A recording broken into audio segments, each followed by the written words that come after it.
yesterday's price is not today's price.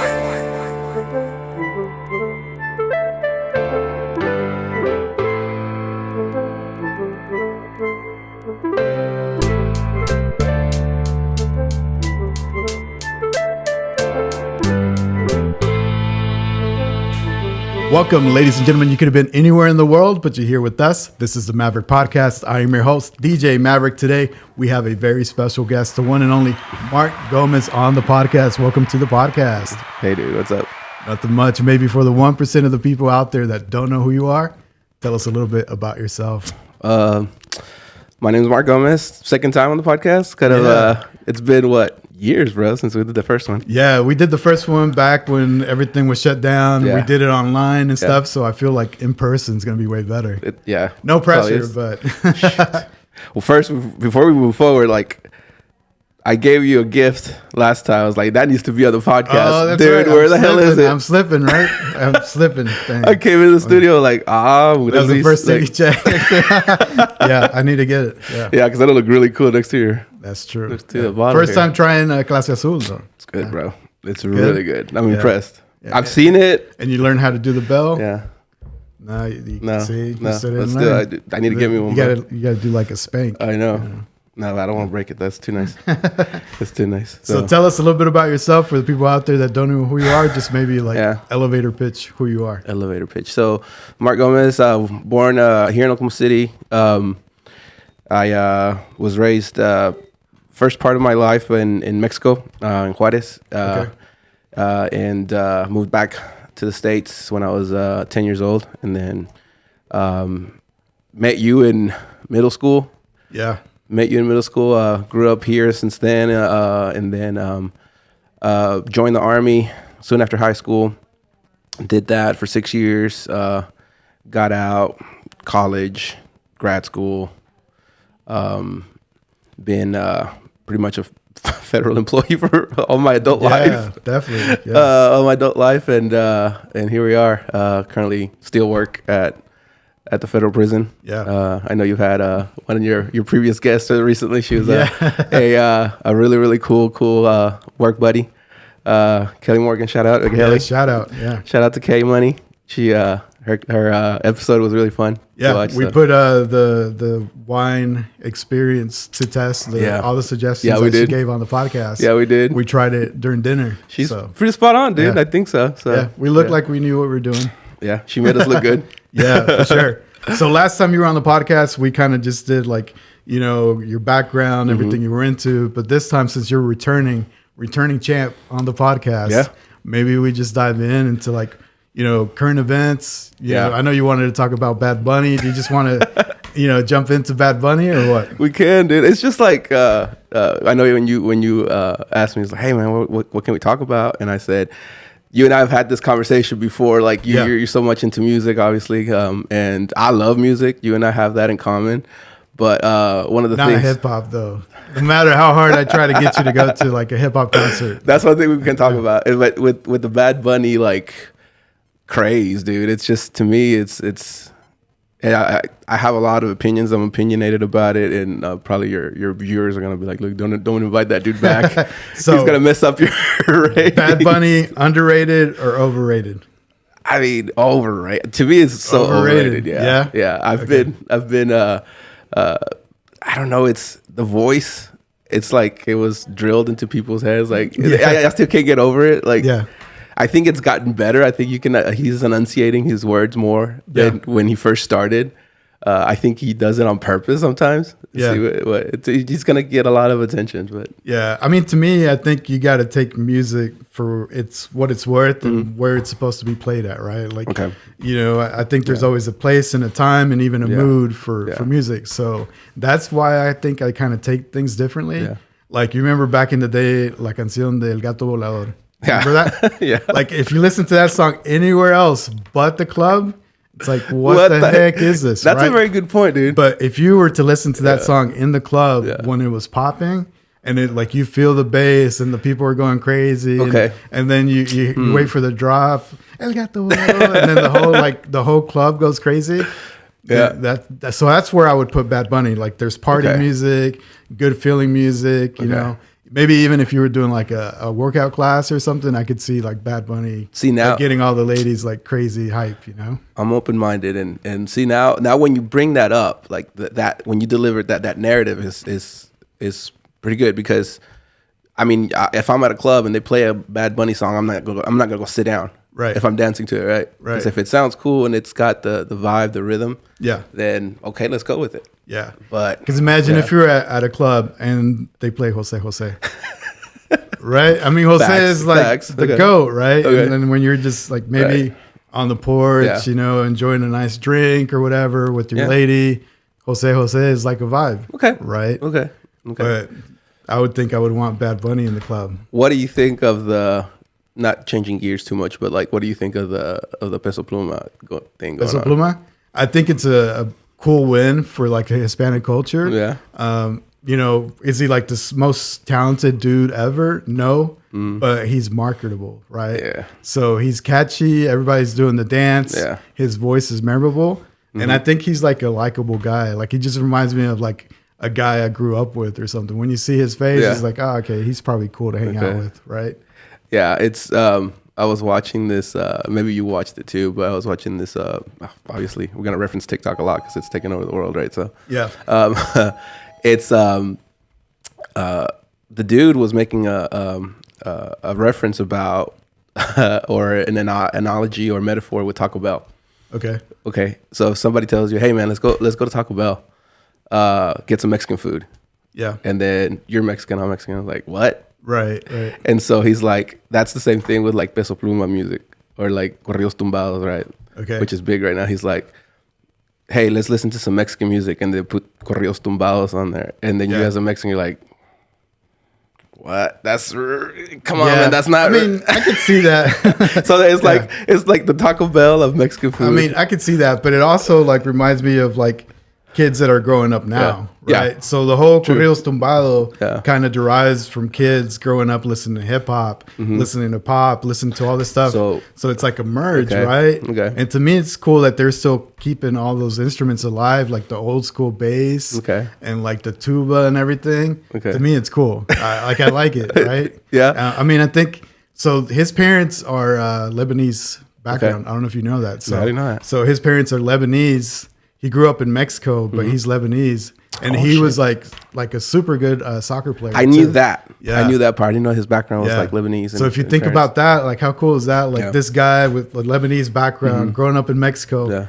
and now all of a sudden he's like one of the biggest like Spanish artists, right? Dude, like he's everywhere. Like there's people at work, right? People that completely would not know, and they're talking to me. Saying, hey man, that dude that showed up on Jimmy Fallon. Who is that? I'm like, yeah, it's this dude called Peso Pluma, and I mean the little bit of it that I know, I kind of tell them about it, and they just like they're interested, right? They're interested in the music, and so I was like, man, I'm not the one to talk about that dude. You don't want to hear what I think about him, but or his music, not the dude individually, but his music is like, and maybe it is going back to your Taco Bell reference. Maybe that's like the gateway to like get them like hooked into Spanish music, and it's like more digestible, and maybe they're like, oh, this is kind of cool. Like I see a lot of like even random people dancing to it on TikTok, right? And you're like, what the heck, you know? So going on about that is like 2 o'clock, 3 o'clock in the morning, you're coming out of the club or a gig or something for you, like, hey, Taco Bell's open, bro, let's hit it. Yeah, exactly. So it's like time and place. Right? So imagine if you were like in Cabo or Mazatlan and you're having some mariscos, some nice drink, and then Peso Pluma in the background. I mean, that's kind of a cool vibe. It's the vibe that you want to be part of. Okay. So I don't know. To me, I think it's cool, but I'm always quick to like catch on to like the new waves, and I appreciate the mixture. And these kids that probably like didn't grow up like super like Hispanic or growing up, you know, speaking Spanish or whatever, and they're mixing the hip hop, like even the way they dress, right? So if you look at like Grupo Frontera, when they first started out, right, like they were doing like the whole like everybody's dressed the same, but then that they weren't comfortable in that, right? So they started like becoming themselves, And now, like each person just dresses individual, kind of like a rock band would, right? Yeah, I like them, dude. I love what they're doing. I think if you just take that song and just leave them on the song, it's an awesome song, dude. And it was forced. Yeah. So he didn't even show up to record with them. Yeah. It was just added on. Yeah. And then he showed up to like shoot the video basically. So yeah, they're I love their vibe. I love their it's like a good mix of maybe like Intocable and I don't know, Ramon Ayala and all the really original dudes. To me, it reminds me like Duelo. Remember Duelo? It's one of my favorites, bro. Yeah. One of my favorites. I listen to them at least once a week. Yeah. On my Spotify or Pandora, whichever I'm on. That's the radio I'm in. They're from RGV, so I think they have all that influence. Yeah. And what's crazy to think is like maybe like a year ago, they were still playing like quinceañeras. They were still like playing in the garage. So imagine they were in Coachella recently. Frontera? Yeah. So imagine 1 year like you're playing at like your prima's quinceañera, and all of a sudden like you're at Coachella. It's all like quince vibes. That's it did all of a sudden Coachella. That's crazy, like right? Thousands and thousands of people. Like, would you say that's like the number one music festival in the world? I would think for emerging artists, yeah. Like if you want to know like what the kids are into and like what's sort of about to pop off, Coachella is probably it. Yeah. One of my cousins, she goes there every year. She won't stop going. That's awesome. It's crazy, dude. Yeah. It's like she's always like posting about, got my tickets. Yeah. It's crazy. It's amazing. Yeah. I think it's I think it's like a commitment too though, because I've heard like the crowd sucks, like the bathroom situation sucks, like, because you imagine you're in the middle of nowhere, big music festival, but other than that, I think seeing all the artists would be cool. Yeah, it would be cool. And they have, because if you look at the lineups, right, it's like all over the place. Yeah, like you got Mexican bands, and you got like heavy metal bands, and then you have like pop bands. Tucanes were at Coachella not too long ago. Yeah, and I told you I dropped Tucanes at a prom recently, and like it was like majority like English speaking like students, right? And I dropped Tucanes La Chona. Yeah, dude, it never fails. Like 99% of the time, La Chona like works at every party. It's almost like a dare, dude. Like you could set somebody up, like, hey, watch this. I'm gonna play this. Like, no, man, that's never gonna. That's not gonna go. Like, watch this. Bam. Yeah. $100. Give it. Yeah. They were going crazy. They were jumping around, and they started doing like a snake, throughout the whole crowd. That's fun, dude. It was pretty cool to watch. You should have did you record that? I don't think I did, but that's the thing. Yeah. I'm always like DJing, so I never have time to record. That's true. I almost need like a full-time videographer to follow me around. Yeah, that would be a really cool thing to see. Like they're dancing. I don't know what was the switch like you had. The switch? Yeah. I just go to like a bigger hip hop song. Okay. So there's no way you're gonna like be able to mix that like BPM wise into like something that's gonna make sense, right? Yeah. So I just like get a song that has like a real big drop, or something that as soon as like the one beat drops, everybody recognizes, and you just hear the crowd like, like, that's the best feeling in the world. It is cool. Yeah. I've been there with you guys, and that's a cool vibe. Yeah, I love it for sure. Have you seen the stuff that's going on with AI? And like how they're making songs that aren't really songs. No, I haven't seen that. They've got like a AI where they made basically a Drake song and a Weeknd song. Okay. And it's AI that's basically singing the song and even like written by AI. Yeah.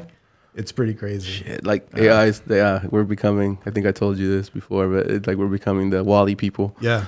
Slowly what do you but think? Surely. Is it a good thing or is it a scary thing? What are your thoughts on a scary thing, right? With AI, dude, I see the possibilities and I see the benefits of it, but man, it's like, okay, we got to take care of this. I mean, we got to take care of ourselves in a way, right? Yeah. Be careful with how much we give AI access to, but then again, AI it continues to evolve on its own. It's gonna machine learn, dude. Right? It's crazy. It's so that part of it's scary because I think I told you about that a video that I watched about apparently there was an AI program that were using it and trying to prevent AI from learning too much. Yeah, and eventually they limited AI into finishing that program. And so, because they wanted AI to ask for help from a human, right? And AI thought about, well, I can't ask a human, but I will. I can't do it on my own, but I will hire a human to do that part since I'm limited in not doing that. That's shit. It's crazy. They didn't think about that. Like AI would actually implement whatever it needs to do to in order to either to survive or evolve. Right. I mean, I kind of think about it like back in the day when the tractor came out. The tractor? Right. Okay. So imagine if you're a farmer Yeah. and all of a sudden the tractor's invented, Yeah. right? And it's going to be like, okay, I'm going to be replaced. Yeah. I don't have a job anymore. The world's over, right? But think about all those farmers that have evolved and they've gone through like all these changes and they've had to like up their skills and now they're focused on more valuable stuff, right? Okay. So that's kind of what I think, right? So AI is coming out. You either adapt, you learn how to use it, or you're going to be left behind. Yeah. Right. Like regardless of what you do for a living, I think you should implement AI. At the very minimum, you should experiment. Yeah. What are the possibilities? Remember when we were having dinner and I passed you my phone and I was like, here, try it. Yeah. What did you think? That like, was like, walk me through that. That was your first time trying AI. Right? Yeah, first time. And I'm like, and you know, your brother Jorge, shout out to Jorge and Daniel. They were there and I think Jorge was the one that gave me, hey, okay, start off with this. Right. And then I typed it on there and it gave me a whole speech. Yeah, because we were like, let's do a toast, right? Let's do a toast. Yeah. So we're like, AI, write the toast for us, right? Yeah, and I did it, and it was like something. It was obviously very well written. Yeah. It was no mistakes. Very the narrative was like spot on. And then I started thinking, like, to going back to your original questions, like how do I see that being beneficial? Is like, man, maybe like at work. If I had access to AI at work, I mean, I could be doing multiple things. Like ask AI, hey, you know, focus on this, and then I'll be focusing on this when it needs more of my attention. Right. Like have AI help out with my, you know, reports, things of that nature, and then me having the hands-on, especially in the field that I'm in, hands-on with my clients, right? Or in this case, the inmates that I work with. So I always like seeing the face of people that are the first-time users of it. Like, tell me when you see it spit out everything, and it just keeps going. Yeah. What was that feeling like? So because you just see people either light up or they're like shocked, like what the heck? I think happened? I was more shocked with how it was thinking about what you and I had experienced. Like, how does he know? Yeah. How does it know? Like, because you prompted it, right? Like we grew up together. Yeah. This is what we did in high school. Yeah. You know, like you kind of like set the tone and then it like writes something up. It makes it for you. And then the thing is you can continue to improve on that. Yeah. You're like, okay, that's cool, but maybe write it in the tone of like George Lopez or something, or make it funny. We went Cholo vibe. We went Cholo. We went Cholo. And it did amazing, right? You're like, write this like a Cholo from California. Yeah. And like it rewrote everything, right? Like, yeah, it's so impressive, dude. It's I mean the limitations of it are very minimal at this point. And I didn't know that that we were there already. Does that make sense? As a I don't know, human beings, right? Are we there? And we are. Yeah. Like this is the beta version. Yeah. Right. And there's a paid version. So the free version that we were using, that the data set only goes to like 2021. Okay. So the paid version actually has like live data. Wow. So you can ask it current events. You can ask it like stuff that is new, right? The 2021, it only knows about to that point. Shit. Dude, so think about that. What you used was just, you know, it was great. It was awesome. But that was just like the beta. Yeah. It's like getting better and better each day. It continuously improve, and reminds me kind of almost like the Matrix, the movie, right? Like a good thinking exercise that I've had with people from work is like red or blue pill. Which one would you go with? Which one would you go with? I don't know. That's a good thinking exercise. Thinking about it. Yeah, I don't know. Because it's the red pill is the one that Neo takes, right? Which is basically, okay, you're going to be exposed. Yeah. And then the blue one, okay, you stay in the dark. Basically, you stay with your life. Nothing changes. Nothing. This never happened. Yeah. And you're going to live your life, and you're good. Yeah. So if you take the red pill, what if like, okay, you know everything, no secrets, but then what if you're miserable because then you know the truth? And right? that's that one of the antagonists in the movie was like, that's what he knew about it. He wants to go back. Yeah. And he knows what the Matrix provides, right? Okay. Maybe that's it. If I can go back, if I know the stuff and I can go back. And I don't think that's an option though. But I know, right? That's the guy needed to either, I'm running movies in my head right now, but I think he if was you had trying. ChatGPT, you could just be like, give me the synopsis. That's a perfect example. If you're about to like summarize something, or even going back to your opinion where you're like, okay, maybe I could use it at work. Yeah. you could give it a huge data set. Yeah. And you could say, okay, give me the summary, give me the takeaways, and then write me like action items. There in seconds, it goes through all that data for you. Bro. And then you can take action that quickly. That's very impressive. I mean, kudos to us as human beings for creating that. But it's still a little scary. But it's scary. Shoot, it's. I think we can use it for our benefits for now. I mean, I don't think you're able to stop it at this point. No, it's here. So it's here to stay. It would be like going back to the farmer, right? If you're like, no, tractors are not going to take off. I'm going to keep using my horse. My horse, right? My mule, and go that route, and you're going to be left behind. What would happen to that farmer? Yeah, he's going to be left behind, and he's no longer productive, and his quality of life. I mean, all of that stuff. Yeah. Quality of life, I think it would be also. It's going to improve for that. That's usually why technology, in my point of view, technology is always advancing in order for us to have a better quality of life. I think that if we keep that as a motivator, right? Hey, how can we use this to improve our life? Sometimes people use it for they have an ulterior motive and they have a negative wants or needs. But with this case in AI, I think we mean well. Yeah. And so Elon Musk was a early investor, and it's called OpenAI because it was supposed to be open source. It was supposed to be like, crowd input. The source code is out there, right? But they're kind of shifting over to like, we're getting equity, and now he's going to develop his own thing too. So I don't know. I can see both sides, and I've even heard Google engineers that have said like, this is scary. I don't want to do it. I should have never. Google? Yeah. So there's a Google engineer that came out and he said, I should have never worked on this in the first place. But then he said, if I wouldn't have, someone else would have. So he dedicated his life to working to develop AI. Yeah. And he's like, I probably shouldn't have done this. So, I mean, second thoughts on it. But that's what the human race is about, right? Dude. Like constantly improving, pushing the boundaries, right? Yeah. And I'm a big geek about technology. You are. So, like, I'm always like, okay, this is cool. Yeah. Technology is cool. How can we use it? Yeah. How can we either profit or how can we either become more creative? Yeah. And I think AI sort of lends itself to both. Yeah.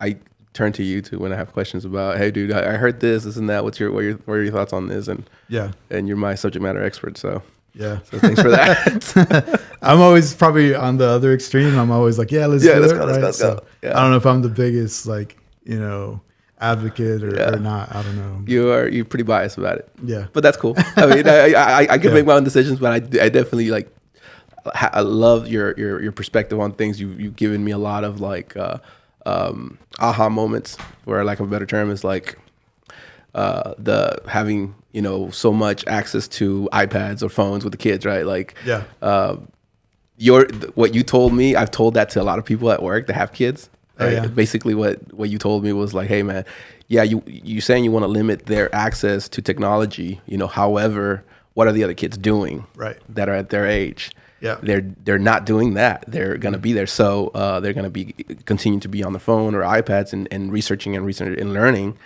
and you're limiting that to your kids, so they're gonna be left behind. Yeah, I mean, because you're not gonna stop technology, right? So the way I look at it is, you're almost putting them at a disadvantage if you don't let them experiment with technology. Yeah, right. The world they're gonna live in, it's all gonna be tech based, and you're gonna have everything at your fingertips, right? So if you're like, no, you can't play with this, I think you're doing them a disservice. Yeah, and that when you put it that way, I'm like, holy shit, bro. That makes a lot of sense, and I don't want to do that to the kids, right? I don't want to be the one to. I don't want the kids to be, you never let us play, or you limited our time because you thought it was better for us to go outside and play. Yeah, it's good to be outside and play and do something different. However, I need to understand that this is their reality. And it's not your generation, my generation's reality that we were, hey, you're playing Nintendo, playing, Sega or whatever, and your parents, stop, leave it alone. You're going to mess up the TV, which is not true. That was their excuse, right? Yeah. You're going to mess up our TV and go outside and play. And that's not the reality of nowadays. So. Yeah, because we've talked about it a lot of times where... Dude, we're dating ourselves so bad. So. I talked about sometimes we get deep in our conversations and we talk about, I wish I would have grown up with having a computer, right? And I felt like when I got to college, that was the first time I got to play with the computer, right? And I was going to be a computer major, right? Yeah. So think about that. We had in high school, we had computers and they had internet, but they would never let us play with it because it was too expensive. So nobody could go online. Nobody could like play with it, right? So think about like how far behind I was showing up to college when all these other kids had like, you know, a computer in the bedroom. They had already like messed around with Windows, the internet. And to me, I'm like, holy cow. Like, it's a whole new world. Like, like a freaking Disney princess, a whole new world. Exactly. So that's kind of how I think if you're able to like give exposure to your kids, to like play around with technology, that's the future. That's what they're going to grow up doing, right? Yeah. We need to be open to it. And I think it's like, not if we're afraid of it, that's that you need to challenge that. I need to challenge it. Like, man, why am I and this is my psychology coming in, right? Like, why am I afraid of this? Like, what's so different? And then you come back to, well, it's the way I rationalize it in my head is, it's not my reality, it's their reality, and I need to know that this is gonna be. I need to learn, not know, but need to learn that this is gonna be their future, and not limit their possibilities. Right, because I don't know if you have ever worked with people like this throughout your career, but there's some people that sometimes they're like, I'm not good at computers. I hate computers. Hey, can you print this PDF? Or how do I download like something simple, right? Imagine when they grow up. Is that excuse going to fly if they're like, I hate computers, I'm not good at computers? What do you think is going to happen to them? Oh, dude, I mean, take AI, again, going back to AI, the AI is going to be able to provide you with the ability to multitask times 20, right? You can get AI to like do all kinds of things for you. And then just the one-on-one, in my field, the one-on-one that I need to have with a client, with in my case, inmates, like I can do that and have... They have my attention, 100%, undivided attention, and AI is over here, you know, doing what it's supposed to be doing. So those people, going back to your original question again, is they're gonna be left behind, dude. There was this lady I used to work with. She, according to her, I don't know where her research came from, but she's like, you know, men are more tech savvy. They're born with that. They're the tech savvy individual. Their side of the brain. I don't know what she was saying, but is and so when she had issues with her computer, she would be like, Mark, come over here. Show me how to do this. And sounds like she was just setting you up for being the tech support. That's what I don't know if I buy the whole men are better at tech. Right. So and that's what she would say. She was like, you're a guy. You're a guy. Come on, you know how this works. I'm like, well, I mean, you just kind of do this, and I grab her mouse, and then like, okay, here it is. You miss so and so. I'm like, oh, okay. See, I told you. Right. You know, confirmation bias at that point. Oh, sounds like she played you. Yeah, she played me. She played me. And she was older than me, so you know, she played on that too, because I was like, I'm a younger dude, younger than her, and so growing up, you know, the way you and I were brought up is like, if they're older than you, especially if they're women too, right. You gotta, you know, super helpful. Yeah, you gotta be there, be available, and be respectful. And so if you associate all that with being respectful and not be confrontational, you know, even though she was an equal to me in the career field, right? But you know, so she played that. She played that hard. Yeah, I mean, I've been reading where it's even going to change like startups, right? So if you think traditionally, when a startup is trying to get like VC funding, they would have to like get VC funding in a model for like, you know, 10 to 20 developers, right? Dude, So now with AI, you can get junior developers and they're like 10x, right? So now you just need a few people to like start your new company.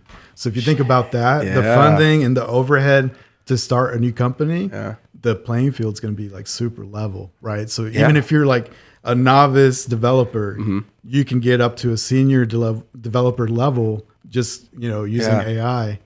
So how crazy is that, right? Like you need to use these tools to your advantage, right? Yeah, make sure that skill up. They work for you. They make them work for you. I get that. Yeah, that makes a lot of sense. Is I mean, some deficiencies that you might have in the career field on your own, then AI will facilitate those for you, and then like you said, make them work for you, and all of a sudden you are higher than the individual that has all that on his own, or because now you're multitasking with other things. So startups, that's another venue. Yeah. Shoot.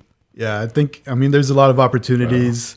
I read where there's this girl that's basically training a bot to like chat with guys, and she charges like $1 a minute, and she's making crazy money per month. And it's really just a bot. Like she's like an influencer, and she trained the bot to like speak the way she does and like kind of flirt the way she does. And guys are like signing up to speak to a bot, right? I mean, I don't know, like I don't really know the business model, right? But that does show you there's a lot of lonely people on this planet. Yeah. Right? What are your thoughts on that? Like, especially with your background, what are your thoughts on like people speaking to a bot? Especially think maybe if you started a startup that's like mental health and someone that you just need to talk to. Yeah. Would the bot provide the same level? Dude, like, I don't know. I keep asking myself that. When you brought that up, the first thing that came to mind was, have you seen the movie Her? I've heard about it. Yeah. Is that like the basis of it? That's pretty much it? Exactly. Dude. The dude falls in love with a little, it looks like a pager. Okay. It's like the size of a pager, and there's like those little what were the little animals that you had to like keep Tamagotchis? Yeah, like that. Like it was like that. Like someone at work had one the other day. We were making fun of her. Like, what? Yeah, they're coming back or whatever. Right. But no, that movie, man, that's what it reminds me of. He fell in love with a program. Okay. So this is, I guess, that's where we are now. Yeah. Now with AI, right? And that movie was really, really interesting to see in the psychology side of things, because he basically, the way I interpreted it was, he saw what he wanted in this device, and so it's all in his head. Yeah. So it's all in his head, and the narrative that you have in your head, you're gonna place it onto this program. Right. And I guess you can do that now. Yeah. And it's learning more about you, right? So the more you're developing a relationship basically with the bot, right? So it knows kind of like what your weak points are. Yeah. It learns like the tone that you enjoy talking to, right? So I mean, once again, it's like either you leverage the technology or you're afraid of it, right? I just don't know. Like, if from a moral perspective, I guess I don't have an opinion. Ethics, dude. Yeah. The ethics perspective is what moral and ethics. I think there's gonna be a power struggle there with us moving forward with technology and AI. Is like, how is it that when is it too much? You know, when is it too much for us to, hey, it's time to disconnect and have an actual conversation with someone? I love movies, dude. And it reminds me of another one, Judge Dredd. You remember Judge Dredd? So I'm not a big movie guy. You know me. I'm like all about the music. Yeah. So it's so funny. I never get the movie references. So Judge Dredd, right, is Sylvester Stallone, but there's a scene on there, and maybe the audience, when they see this, it reminds them. But I think it's not Julia Roberts. I forget her name. But anyway, the girl likes him, and it's in the future. So he was frozen, in present time. Then he goes into the future, and then they're having a date. They're on a date, and then they go to her place. And the way you have sexual relationships in that time is like through this, like a VR. Okay. Through VR, right? And so what she says is like, "Hey, would you like to have sexual relationships right now?" Yeah. And then Sylvester Stallone's like, and his character's like, "What? Yeah, sure." And then he's trying to go towards her, and she's like, "No, stop!" So she gives him the VR device, and all this. He puts it on, and he hates it. It's like, "No, this is crazy. I don't want this." Right. That's another. It's crazy how the movies were very ahead of our time. They saw what was coming in the future. Right. Kind of like The Simpsons, right? Yeah, The Simpsons, or even Back to the Future. Back to the Future. Where they have all the devices that we basically use now, like FaceTime and stuff like that. FaceTime and the iPad. I remember there was, I can't remember what movie they used, screens, but when the iPad came on, there was like movies like in the 20 years before an iPad came on that was having that technology in the movie. Yeah. Looking in the future, and it's here. Yeah. So, cool. You want to continue? Flying cars is next too. Yeah. I've been waiting for that. Yeah. So far, we haven't got that. Mm-hmm. That's the one thing I think would be cool. Elon Musk. I'm sure he's on it. I'm sure there's engineers out there looking into it. Right. Should we continue down the tech path, or should we? What's next? Sort of make a pitch to music. Let's do music. Music. Yeah. All right. So talk about music. I know that you're big into basically rock, all kinds of rock. Right. How'd you get into rock? Yeah. Yeah. And this is a perfect example. So you're wearing the Tool. I'm wearing like the hip hop Death Row, right? Like that kind of describes each other, right? Yeah. No, it's just that's always been my. I say always, but that's what I was talking to you about in our first time out. You hosted me. Was Mexican music obviously, and then heavy metal rock. It's what I go to for when I work out or just driving around. It's what I go to. Progressive rock is really where it's at for me. Yeah.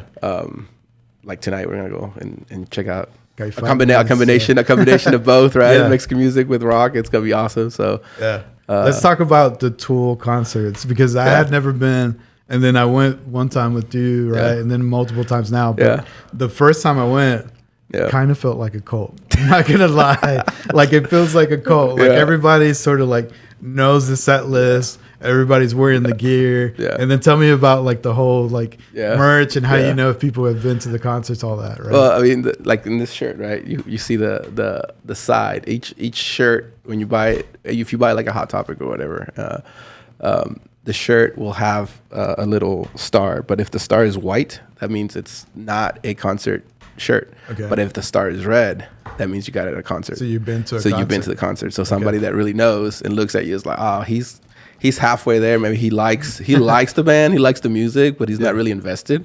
Or maybe he's just a poser. Yeah, he's a poser. He's a poser. Yeah.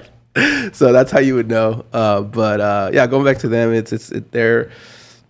One of my cousins once told me about the difference between like a band like Tool or maybe even like Metallica, like bands that are really vanguards of their genre. Yeah, right. Like the sound, right? Right. You see the difference between them and then other bands that are more posers, like that are just picking up on somebody else. So each band member really takes pride in what they do. And they could have a solo career and be successful at that. And Tool does, right? So they play in other bands, right? Yeah. They all have a separate area where they would do something solo or a different band and still be successful at it. So that's how you know where you have a quality or like more of a production driven with individuals that are not as invested in mastering their skill. Yeah. Right. So I really like that about bands like that. You have like, back in the day, like Pink Floyd and Led Zeppelin, all these bands that really like were awesome, dude. They to this day, you listen to them and you see the difference. Like you really sit down and hear what they did. And if it would come out today, it would be successful. Yeah.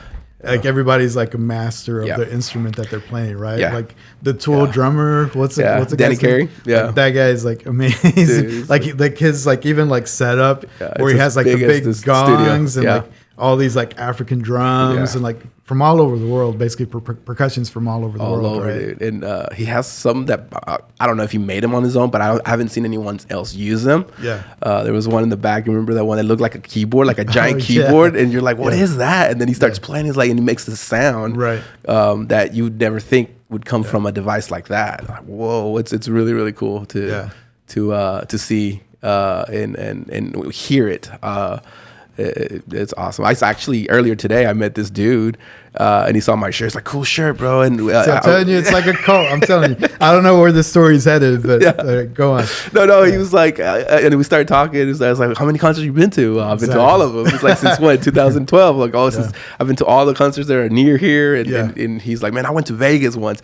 We saw him here, and then we drove to Vegas. My buddy and I, we drove to Vegas 2 weeks later. That was the greatest concert ever. Yeah. So it's cultish, like So and the singer, I'll be open to that. The singer is like a super introvert, right? Mm-hmm. So he kind of plays like behind the band, right? Yeah. And sometimes he's even like not facing the audience. Yeah. Right. Yeah. So tell me a little bit like about that, like the stuff that he does on stage. Yeah, he's a pretty interesting dude. Maynard James Keenan. He's like he's got 2 other bands other than Tool, and then he also like does wine. He's got a vineyard in Arizona. Yeah. It's like that's one of the things I haven't been, but I really want to take a trip down there. See, you got paid homage, right? Pay homage to, is that like to the leader? Is that like where you go worship? Worship, yeah. We go in there and wear our gear or whatever, and he'll bless it or whatever. I don't know, but it's he's really cool in that sense. Is like he has really intricate and different views on what music should be, on what he dabbles in like martial arts. Okay, he dabbles into that. He's like in MMA type stuff, and like dude is all over the place. So it's really cool to see someone like that and doesn't stop exploring different. Do you things. Remember how you discovered them? Like when was the first time that you discovered their music? Yeah, I was in I was in grad school. It was undergrad. I think it was undergrad, and as far as you're doing research papers and you just start as okay, I need a break, I need to do something else, and you just go on YouTube, and YouTube was the only thing that was big back then, and what was it? I guess Facebook was starting, but then you start just researching music, and algorithms will start popping up. It's like, you might like this, and then I started listening. It's like, oh man, it was really, really cool. So I started from there. In that time, the most recent album was out, 10,000 Days, and then I went backwards. So a lot of people have been fans of theirs years before me, and then but they started from the original stuff. So I kind of went backwards. That I got hooked with their most recent stuff, and then started listening to the stuff that was like years behind, and I've started liking all of it. Like, oh man, I started just gorging on it, dude. Like, my God, and then you can't get enough, and it just it's one of those that, for you, you might have your you and I had this conversation, dude, your birthday with everybody there. I was like, man, you love music, but I don't even know who your favorite band is. And you're like, well, and then we're all asking, what's Lisa's favorite band? Or like, and he's like, nobody knew. Yeah, Fail from Verity. Yeah. And I was like, it's Nirvana, right? And like, okay. And I would have thought more of the on the hip hop side of things, but Nirvana. Why do you love Nirvana? Just because I'm a sad soul, right? And I don't fit into this world. Whatever. Yeah, sure. No, but I think really it's like growing up, music has always been there for me. Yeah. Right. So when I had been like going through like some difficult times, I could like play Nirvana, and I could feel like I could identify what they were saying in the songs, and that's how it started. Yeah. So honestly, I've got like music, really the mood that I'm in dictates my playlist. Okay. So sometimes if I'm mad, right, like it's definitely like Metallica, something like that, right? If I'm sort of like going through some stuff, it's probably some Nirvana. If I'm trying to get pumped for like a big meeting or something that I feel like I'm gonna have this imposter syndrome, right? Or like maybe I shouldn't be here. It's gonna be like Nipsey Hussle, right? Like I've been grinding all my life, right? Like I'm here to do it, right? Like I come representing there's a line in one of his songs like, we play for the teams that won rings with no coaches. Right. So you think about that. You win the championships, no coaches, right? Like, so think about that. That's the thing with hip hop, right? And we can go here now, because I think it's something that I want to talk to you about. It's like with hip hop is I have like a love-hate situation with hip hop, and I think you and I talked about that a little bit before. Is like the environment that you and I grew up in. Like I hold hip hop almost like accountable for that, because as kids, and even now where I work at with the inmates, they glorify a lot of like the gangster rap type stuff. I mean, and they glorify the actions, and the lyrical content is like, oh yeah, that's exactly what I did. That's exactly what you need to do, and they reference it a lot. Sure. But the beats are good. Yeah. I mean, you have Dr. Dre when he came up with all that funk stuff. Right. Like, it still holds up, right? Yeah. And it's really cool to listen to, and you had Bob. I mean, we were talking about bands that dictated a sound. Yeah, like West Coast. Yeah, West Coast. Basically, sound. Dr. Dre. Like basically defined that. Exactly, right? Exactly. And it's really cool because he used a lot of samples from like the 70s. Yeah, all the music that was very psychedelic and in that era, realm. But I was talking to some of the guys at work, some of the inmates, and that's where I challenged them. Is like, okay, what kind of lyrical content are you putting? Because a lot of the guys, they're very, very, very savvy with lyrics, and I talked to you about that. And they like to write and rap, and they share that during groups sometimes. Right. And then, but are you still glorifying that lifestyle? Because if you're glorifying that lifestyle, is exactly why you're here. Yeah. So you make that connection for them, and they're like, yeah, you know what? I'm sure you're right. I I need to work on that. It's like, that doesn't mean, you know, you got people like Outkast, you know, like they haven't done anything recently, or I don't know if they ever will, right? Yeah, but who knows? Basically, they've said like they're afraid to let their fans down. So, you know, they're like, we've set the bar so high. Yeah.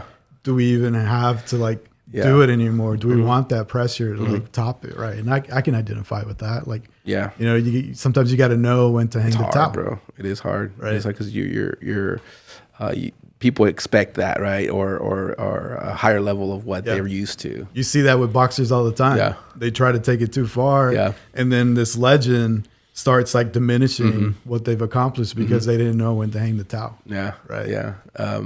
So that's where I was telling you, like, it's such a clash for me. Like, okay, I love the beats sometimes. The beats are really cool, but then what are they talking about? Oh shit, you know, that's I can't get behind that, man. I can't. The thing is like, you can't take it like, you know, super like, this is like step by step. Like, you know, like, to me, if it weren't for hip hop, I probably wouldn't believe in myself as much as I do. That's crazy. Right. So when we were celebrating my birthday, I like mentioned one of Biggie's rhymes, right? Like, birthdays were the worst days. Now we ship champagne when we're thirsty. Right. And that's like our life, right? Like, we grew up not having much and we've worked hard and we've been able to have accomplishments. So hip hop was like something I could identify with. Like, hey, these guys made it. You know, they're talking about the struggle. They're talking about working hard. Right. Like, I'm not going to go sell drugs or go trap or whatever. Right. But you can apply some of those same things into business and into, like, you know, grinding and outworking somebody. Right. The thing is, we had, in a way, I see it like a luxury for us to listen to it and not buy into it literally. You think so? Because I feel like a decision away, both of our lives could have been right there. We were 2 or 3 bad decisions away from doing the wrong thing. I always tell that to the guys at work. It's like 2 or 3 wrong decisions from wearing khakis like you guys. And they laugh. It's like, nah, whatever, Mr. Gomez, you know. And I'm like, hey, man, I'm a Mexican in the United States. Where did I grow up? Where do you think I grew up? Right. You know, and they're like, okay. So that's my street cred with them, right? Whatever. But they took it literal. You know, those dudes there too, and a lot of the guys that you and I know took it literal, and they would rely on that, and that's where I'm like, man, if I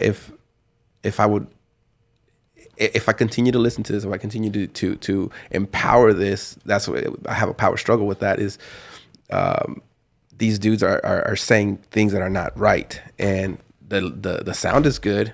But I have the luxury to determine, I'm not ever going to do anything like that. I have that luxury, and some guys don't. Some guys think that's actual life, and we have no other option. What would have been easier, though? Like, if you go back in time, would it have been easier to just follow the crowd, do what they did, right? Like, join a gang, go ditching, right? Or was it harder to not do that, right? So I don't know if it was a luxury, right? Like, the amount of time that people, like, would make fun of me or say, you're dumb. Like, why are you studying? Why are you ditching? Right? Like, it was way easier if I would have just said, okay, let's go. Right. Yeah. When you put it that way, I agree. It took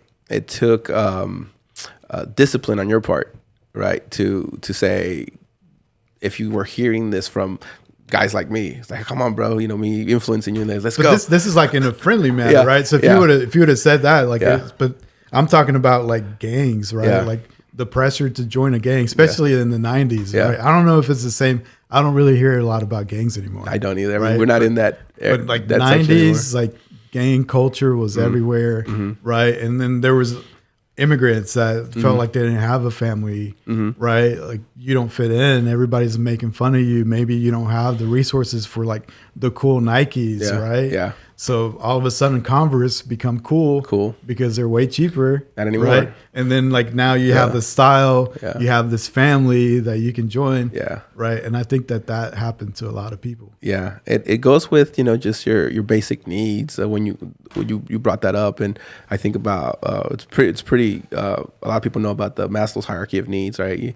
I'm going psychological on you right now. Like, you have this needs of physical needs, right? You know, shelter, food, water, and then you have the social needs that are right above that, and who provides that for you. So if their family's not there to provide that for you, you're gonna seek it out.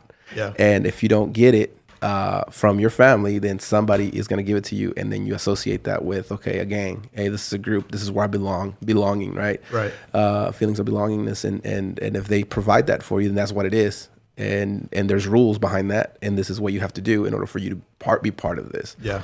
So that's when I talk to the guys at work about that, they're like, "Oh my God, man, that makes a lot of sense, Mr. Gomez." Because if anything, maybe I did have shelter, maybe I did have food every once in a while, maybe that was provided for me by the adults in my life, but then that was it.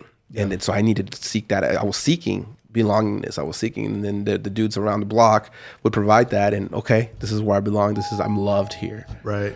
So I mean, so I'm a big geek about like startups and CEOs and founders and all that, right? So a lot of people, how they look up like sports players, right? Like they talk about LeBron or whatever. That's how I kind of look up to all these like Mark Cuban, right? Like all these like founders and stuff, right?